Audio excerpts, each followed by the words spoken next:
This is a pattern that works well pretty much from March through the end of summer. There's always bugs hatching here. So what you're trying to imitate here is the bug's transition from aquatic life to an adult winged insect. So as they hit that stage of life where it's time to become an adult, they swim to the surface or crawl to the surface and float on the top of the water until their wing case opens and the wing case dries, and then they can fly off. Fish will either eat them as they're emerging or once they've emerged and are sitting on top. So we've got our silk body laid down. The next step is just to put a little bit of dubbing. Just a tiny amount. I grabbed about 10 times too much. Twist that on the thread. And all we're trying to do is build up a little thorax region or an area that looks like the bulk of the body. So we just build that up. Take our partridge feather here and we'll fold back some of the fibers. Cut off just a little bit so we have something to attach to the hook. Tie that down, make sure it's secure, and we make 1 to 1.5 wraps around the hook.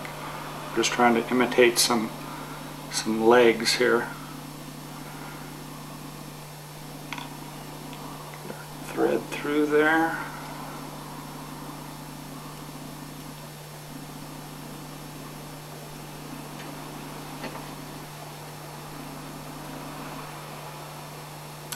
Clip our excess. Fold those back, and we'll just build up a head section here. Get those fibers back behind.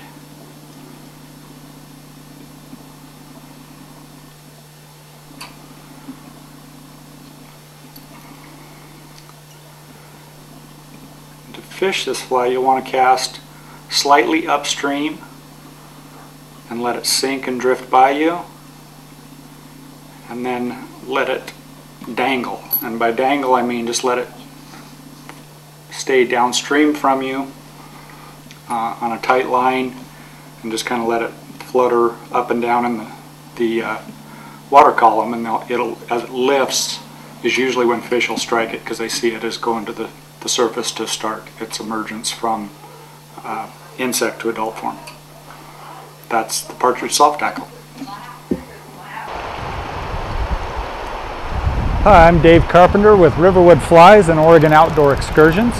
We're here on the North Santiam River, and today we're going to do a little trout fishing, and we're going to be using a fly called the Partridge Soft Hackle. It's a fairly small subsurface fly that imitates an emerging caddis or an emerging mayfly. The way I like to fish it best is as a dropper fly off of a larger weighted nymph, like a big stonefly nymph or something like that. The front nymph will get down near the bottom, and the soft hackle will just kind of dangle behind it. Once we get to the end of the cast and the fly starts to swing, both nymphs will begin to lift up off the bottom and work their way to the top as the current pulls them along, and that's usually when you'll get a strike on this fly, because they see it as an insect that's going from its nymph to adult stage and emerging to the surface to get its wings and begin drying its wings. So normally you're going to cast this fly quartering downstream,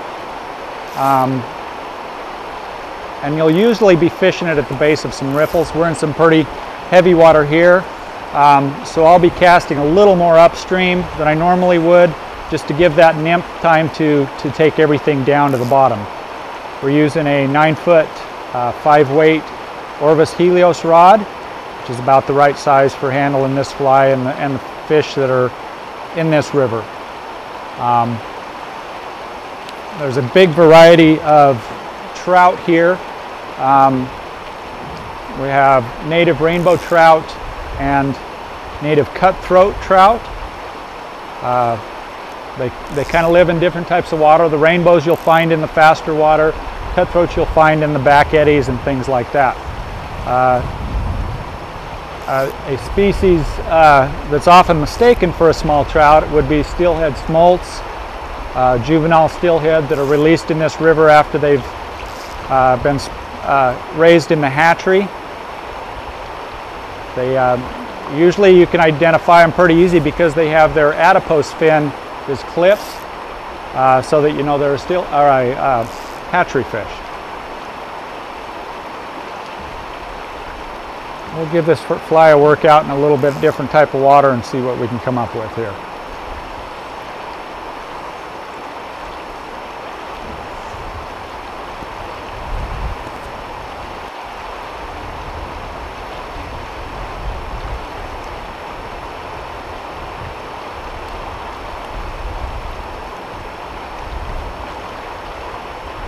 You do have a tendency to lose a lot of flies when you're fishing like this because you really are working the bottom of the river.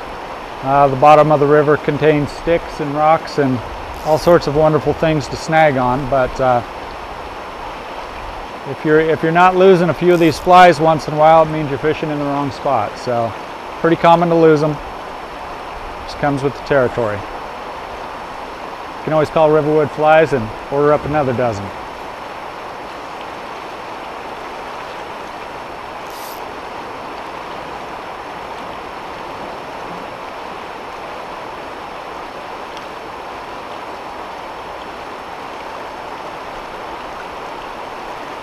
This particular fly can also be set up in another tandem rig where you use a dry fly as the lead fly and run the emerger off of it.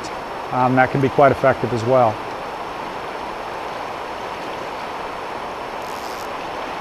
Almost in every situation you'll want to let this fly swing out, reach the extent of the line and let it dangle there for a little bit. Give it a chance to rise up and down in the water column, because that's when fish will generally strike it.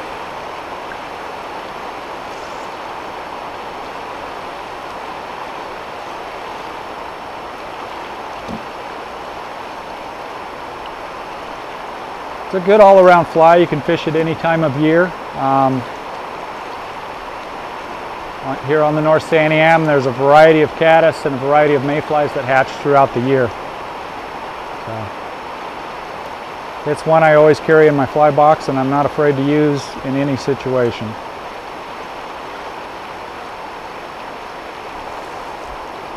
There we go. It's like a little steelhead smolt.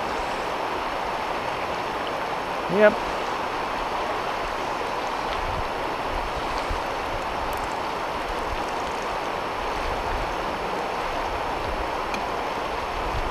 Easy little fella. Don't tell the other fish.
Alrighty, that's how you fish the Partridge Soft Hackle.